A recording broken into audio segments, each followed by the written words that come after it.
কথা কিন্তু এত কম বললে চলবে না। প্রতিবেশীদের খোঁজ খবর রাখা, খেয়াল রাখা কিন্তু একটা দায়িত্ব। আসিফ সাহেব, আপনাকে তো দেখি সবসময় একা একাই লাঞ্চ করেন। আজকে কি নিয়মের একটু ব্যতিক্রম হওয়া পসিবল, নাকি খুব ক্লান্ত দেখাচ্ছে?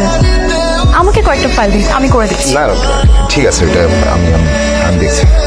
আপনার বউ কল করছে, ধরুন। বাহ, আজকালকার ছেলেরা ওয়াইফের নাম্বার বউ লিখে সেভ করে।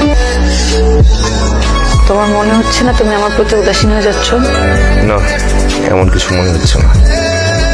তোমার কেন মনে হচ্ছে?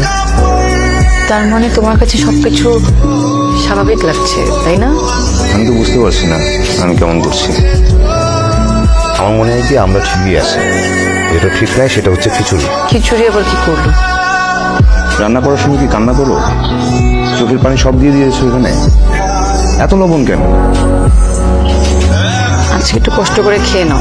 কতদিন বললাম একটা ইলিশ মাছ কিনে নিয়ে আসো, তোমার সেটাও মনে থাকে না। বড় ইলিশ মাছ যে বেতন পাই, পুঁটি মাছ কিনতে গেলে হাঁসফাঁস লাগে, আর বড় ইলিশ মাছ। এত কাজ করলে হবে? নিন, কফি খেতে খেতে গল্প করি। আচ্ছা, আপনার কাছে ভালোবাসার মানে কি? আমার খুব জানতে ইচ্ছে করে।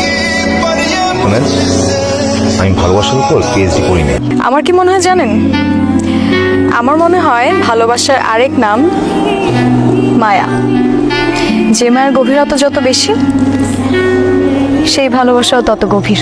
আপনাকে সবসময় এত ক্লান্ত দেখায়, কিন্তু আপনাকে এভাবে দেখলে আমার খুব মায়া হয়। এই মায়ে পড়েই কে আমাকে ভালোবেসেছেন। আপনি ভালো আছেন তো? ভালো থাকা না থাকা ব্যাপারটা আপেক্ষিক। একটা ম্যাজিক দেখবেন? কি ম্যাজিক? মুহূর্তে আপনার জিনিস আমার, আর আমার জিনিস আপনার হয়ে যাবে। করুন। আপনার জন্য স্পেশালি ইলিশ রান্না করেছি। আমার কেন জানি মনে হচ্ছিল আপনার ইলিশ খুব পছন্দ। আমি তুলে দিচ্ছি, এত মন খারাপ করতে হবে না। অবশ্য আমি পাশে থাকলে মন খারাপ করার অপশনও নেই। আমি মানুষটাই এমন, বুঝলেন? কাল আসিফ সাহেব, জানি তো বলে কয়ে কিছু করলে গ্রহণ করবেন না, তাই আপনার লাঞ্চ বক্সে কিছু টাকা রেখে দিলাম, পরে কোনো সময় শোধ করে দিয়েন। সোনালিকে? সোনালি আমার কলিগ। কেন? তোমার ফোনে তার একটা মেসেজ এসেছে, ফোনটা বের করে পড়ো।